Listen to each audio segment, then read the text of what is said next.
അരങ്ങേറ്റത്തിനായി വിദ്യാർത്ഥിക്ക് ചെണ്ട വാങ്ങി നൽകി. കരുനാഗപ്പള്ളി ശ്രദ്ധയുടെ നേതൃത്വത്തിലാണ് ചെണ്ട വാങ്ങി നൽകിയത്. CR മഹേഷ് MLA ചെണ്ട കൈമാറി.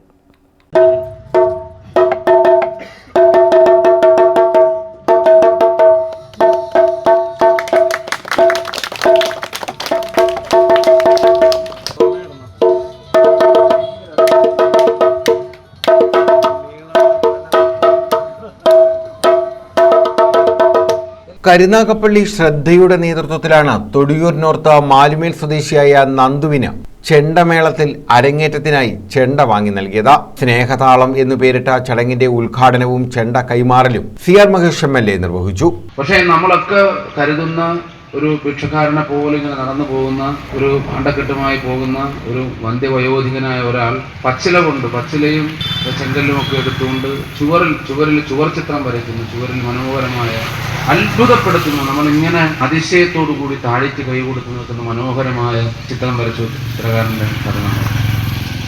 ഇവിടെയും അതുപോലെയാണ്.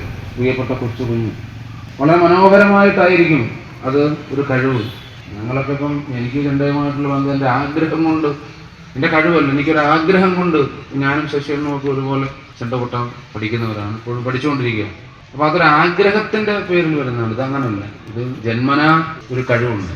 അപ്പോൾ ഇത് ഈ നിമിഷം നമുക്ക് എല്ലാവരെയും സാക്ഷി നിർത്തി പറയാം. ശ്രദ്ധ ചെയർമാൻ റഷീദ് കൊട്ടക്കാട്ട് അധ്യക്ഷത വഹിച്ചു. ആദിനാട് ശശി, അഡ്വക്കേറ്റ് സുധീർ കാരിക്കൽ, നജീം മണ്ണേൽ, ശിവപ്രസാദ് അരുവിപ്പുറം, നിസാർ എസ് പയ്യക്കരേത്ത, കുറ്റിയിൽ സജീവ, മായ, ബ്രൈറ്റ്സൺ, മോഹനൻ തുടങ്ങിയവർ പങ്കെടുത്തു. ശ്രദ്ധ ജീവകാരുണ്യ പ്രവർത്തനത്തിന്റെ ഭാഗമായി നടക്കുന്ന ഈ ചടങ്ങിൽ എനിക്ക് പങ്കെടുക്കുവാനും നിങ്ങളെല്ലാവരെയും കാണാനും ഒരു സന്ദർഭം ഉണ്ടായതിൽ അങ്ങേയറ്റം സന്തോഷം. ഞാൻ പെട്ടെന്ന് ഒരു കാര്യം ഓർത്തുപോയി. ഞാനും മഹേഷും ചെണ്ട പഠിക്കുന്ന സമയത്ത് ഉദ്ഘാടനം കഴിഞ്ഞ് എനിക്കൊരു ചെണ്ട വായിക്കാൻ അന്നേരം എൻ്റെ ഈ പൈസ ഇല്ല. ഇതുപോലൊരു സന്ദർഭത്തിൽ മെമ്മറീസിൻ്റെ ഓണർ ഗോപാലകൃഷ്ണനുള്ള പന്മന ക്ഷേത്രത്തിൽ വെച്ച് എനിക്കൊരു ചെണ്ട എനിക്ക് ദാനമായി ചെയ്തു. അപ്പോൾ അന്നുണ്ടായേണ്ട സന്തോഷം പറഞ്ഞറിയിക്കാൻ പറ്റാത്ത ഒരു സന്ദർഭമായി.